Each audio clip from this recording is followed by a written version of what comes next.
Hi, my people. How are you guys doing? I hope you guys are doing okay.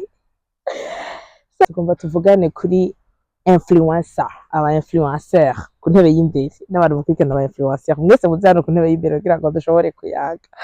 Icyo sije yancanze mutwe ndiko ndayitegura kuko nabona mvuga iki ndeka iki mais bon twaravuze ko ari sans filtre kuri Darnative ngira ndabivuge vyose umwe wese araza kubona aho iyi class umwe wese araza kubona hari hama bidufasha kumenya ukuri no kumenya uko tukwiye kwitwara nk'aba influencer no kumenya abo dukwiye gukurikira nabo dakwiye gukurikira. We go. Welcome again my people kuri Darnative YouTube yanje nawe.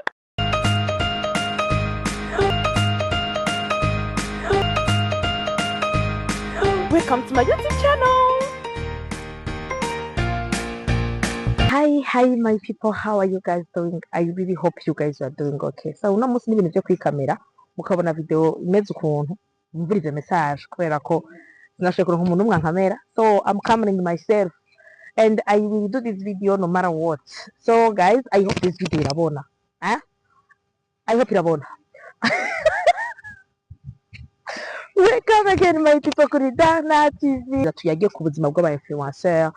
Mana iyi video okay naravuze ko ari sans filtre ndabivuga naliwalo liwe leo naitangaza ukaba utari subscribe kuri Darnative make sure you subscribe kugira ngo ushobore kuzurironkera amakuru menshi nguruzurironkera inyigisho nyinshi narababwiye yuko icatumye nzana Darnative ni kugira ngo yaba wowe yaba jewe twese dushobore kuronka ahantu tumenyera ubumenyi butandukanye twese dushobore kuronkera turonkera inyigisho zidufasha kubaho twese dushobore kuronkera ahantu turonkera ibidufasha kumenya byinshi ku buzima bwacu bwa misi yose bikadufasha kubaho ubuzima bwiyaguye kandi biriye pande so akaba ari mbere ushyize kuri Darnative make sure you subscribe hamugenda urubona andi video menshi ari kuri Darnative agufasha gushobora kubaho ubuzima bwiyaguye kandi bumeze neza ngira ko ndabibutsa 1 week to go gushika kuri agapeo second edition abatazi agapeo ni initiative y'uwanje nahisemo kugira ngo nze ndafasha abantu kabiri mu mwaka bizoba mu kwezi kuri anniversaire yanje no tugasangira Noel rero ukaba wumva ugomba kujoininga kuri iyo movement ukaba wumva ugomba kugira initiative hariho group ya WhatsApp ushobora kujamo ugaparticipa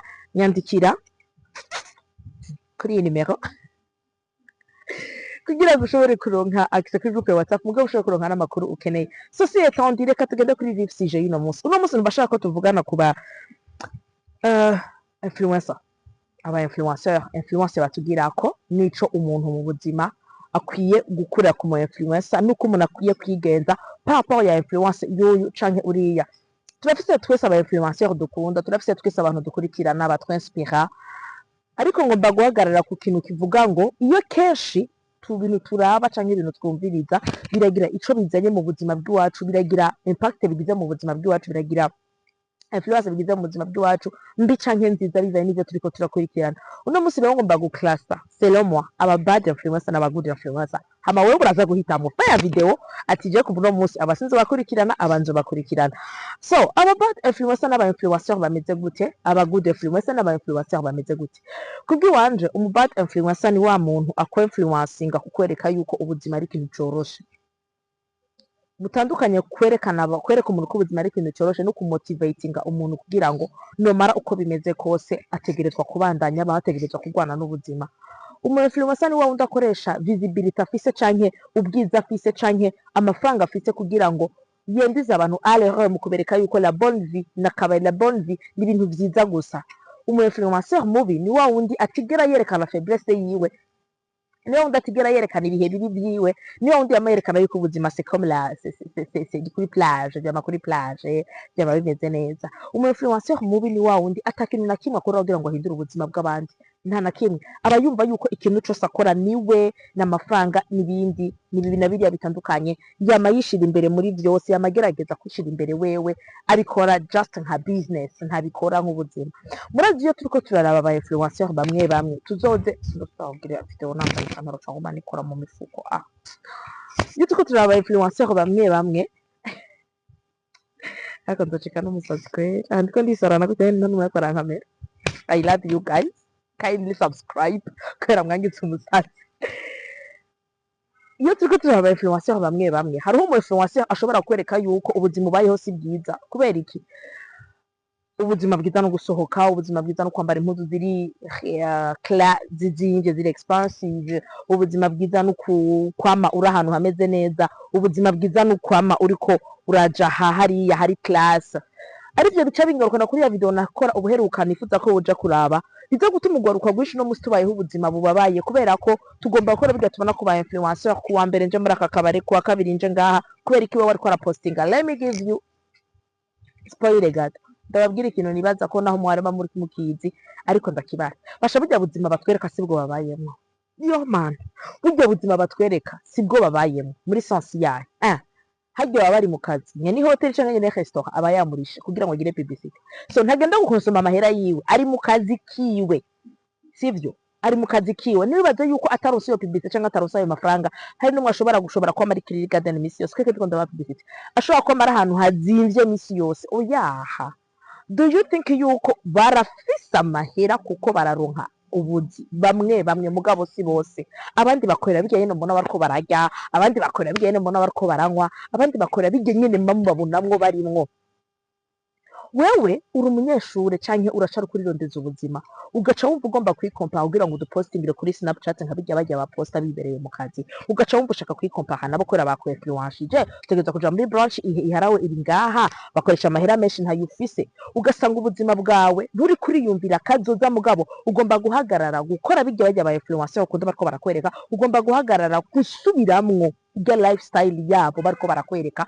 Ndagenda mu mapoint yose, ubu ndiko ndagenda muri point ya lifestyle ibike byo gufungura n'ivyo kwambara. Hari n'igihe ushobora gusanga hajya ubona gurira impuzu zizimvye, ugasanga ujya zidandaza ashaka publicité, aramuhamagara we bakamugabanyiriza. Mugabo we ni wagenda umenye ko azoba ari kwakurondera ko ya mafaranga yagabanyiriza mu influenceur.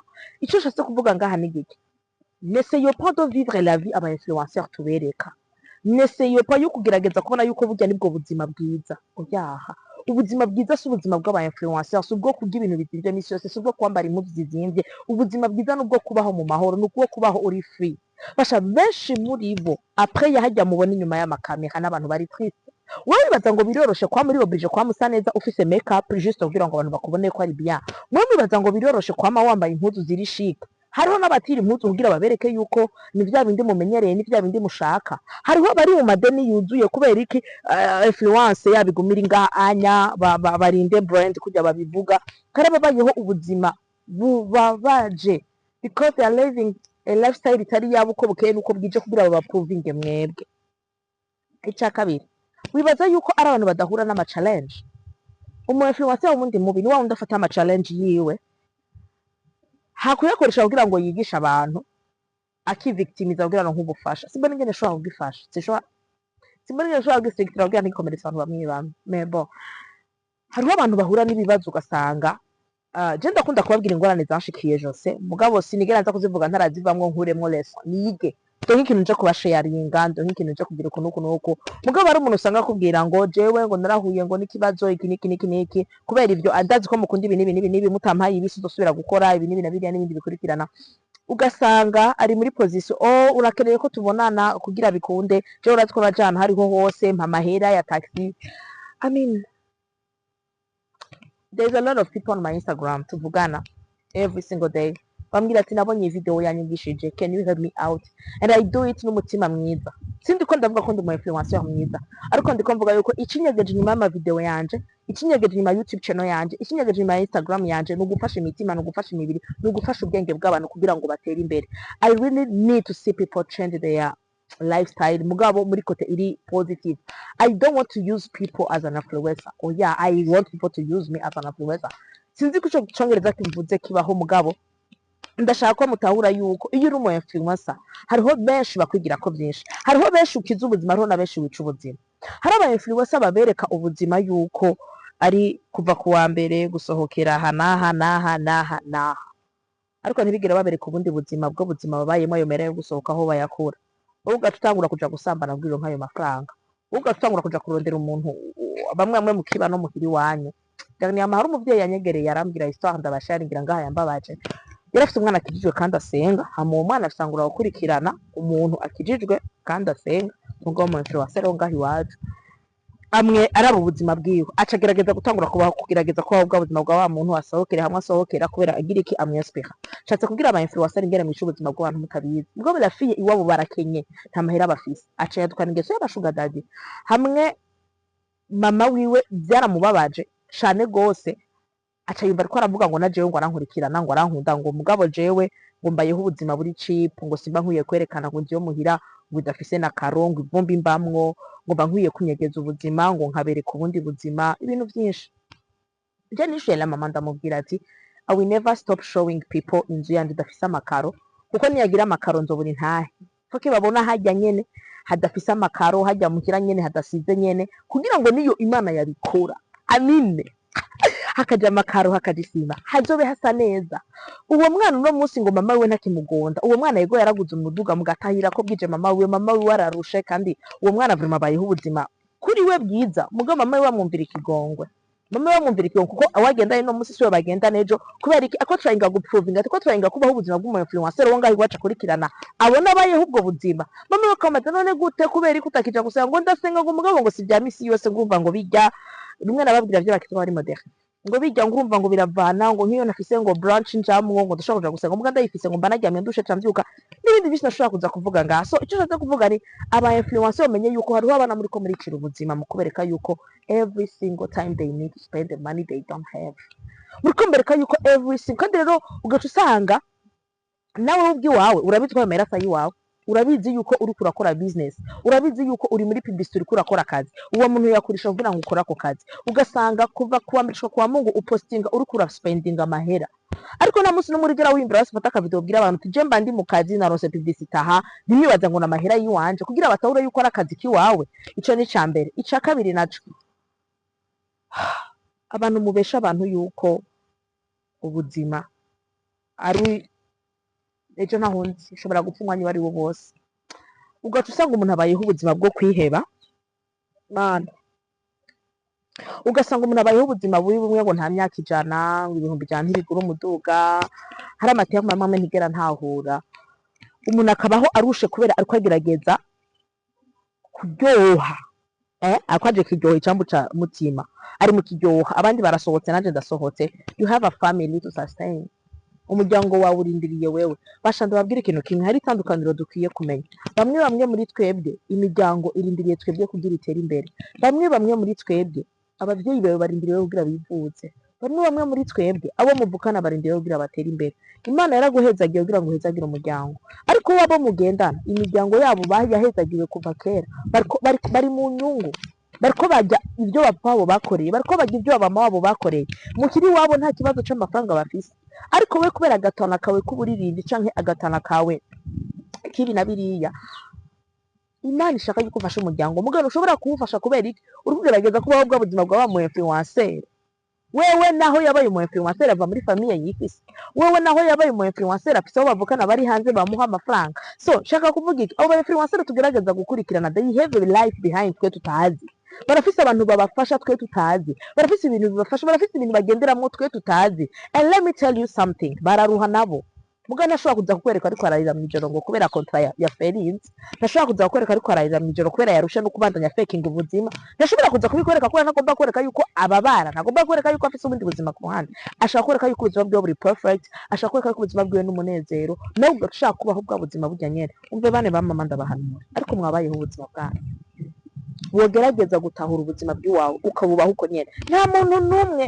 aragira ibyiza birenze gutangarira abandi bose bavuga ati shaka kumera nk'urya nta muntu numwe aragira ibyiza birenze uko iminsi igenda haza abashasha so nta muntu numwe uri kuraprovinga ubuzima bw'iwawe nta muntu numwe utegerezwa kwereka yuko ubayeho ubuzima bwawe biriko birakwica biriko birakuvuna biriko birakumenagura baho ubuzima bwawe uko bwiyumva iha amahoro kora ibyo ushoboye gukora bikunezera mugabo utirengeye kora ibyo ushoboye gukora biguha amahoro mugabo utirengeye ntuzopfa amvi ufise n'uzopfa warazita umva umuntu ni mugari uno munsi uzosatisfeza iyi ejo hazoza iyindi ukazoka muri kuragerageza gusatisfeza inyota zidahera bizokuruhisha umutima bikuruhisha umubiri ari bya bindi bica bitera ama depression mwiyumvira ko ari kubera ko aba influencer abaririmbyi abantu bakomakomeye benshi usanga banywa ama drogue ni kubera ko imwiyumvira yuko benshi usanga biyahura apre, ni kubera ko imwiyumvira yuko benshi usanga babayeho ubuzima bubabaye ukazona ngo yapfuye abantu bagaca batangara udiri ngo ntiyagize TikTok ngo ariko aratwenga asa neza.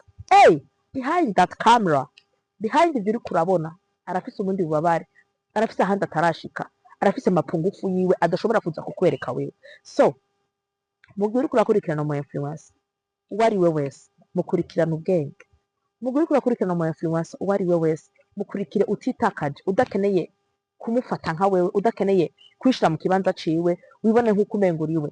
Mu gihe uri kurakurikirana umu influencer fata umwanya wiwawe wo kwiyumvira ivyo ariko arakwereka yuko eske ari mu kazi kiwe ariko aradandariza uwundi muntu, nubikora wibaza ngo n'ubuzima bwiwe abayemo, ariko wibuke yuko wewe ari muri business ariko aradandaza. Mu gihe uri kurakurikirana umu influencer shira ubuzima bwawe n'ubwiwe ku gipimo, ugerageze kuraba amahera uganya n'ayaganya. Umu influencer ashobora gukora kontra imwe ku miliyoni 2, 3, 4, mugabo ushobora gusanga ari umushahara wawe w'amezi 3, 5. Umva mushobora kubaho ubuzima bumeze co kimwe? Umva uri ready gusafaringa kugira ngo satisfeze inyota ya Snapchat amavideo meza? Umva uri ready gusafaringa kugira ngo satisfeze inyota y'abantu ingene bakubona? Umva uri ready gutanga umunezero wawe ugahera kubera ngo abantu? Hagarika. Aba influencer bari mu kazi, ariko wowe ubuzima bwawe si akazi. Ubuzima bwawe ni impano Imana yaguhaye, ubuzima bwawe ni kado Imana yaguhaye ikeneye yuko ukora kugira ngo ushobore gufashisha abandi. Ubuzima bw'aba influencer n'ubutegereza kuba ubw'iwawe n'akazi k'iwabo. Ego gushorera abo bantu ukora aba influencer bakora influencer nta kibazo binteye jewe, ariko ingendo y'uwundi iravuna. Ndahejeje narababwiye ko je ntazobarambira, amavideo ndazoba ari mato, and I hope you get the message muri iyi video. Ukaba utagetinze the message, basi ngirira kajya kagutu. Mbwa getting the message, like this video, share to your friend, and kindly again subscribe to my YouTube channel. Thank you for watching gushika ngaha. God loves you. Bye. Bahari kuri Darna TV azobafasha gutera imbere ni menshi. Utagize subscribe sabone uzoba uri kurahomba ibintu byinshi, ucandara ugakengera ugira uwa mbere kumenya ivyo turiko turavuga.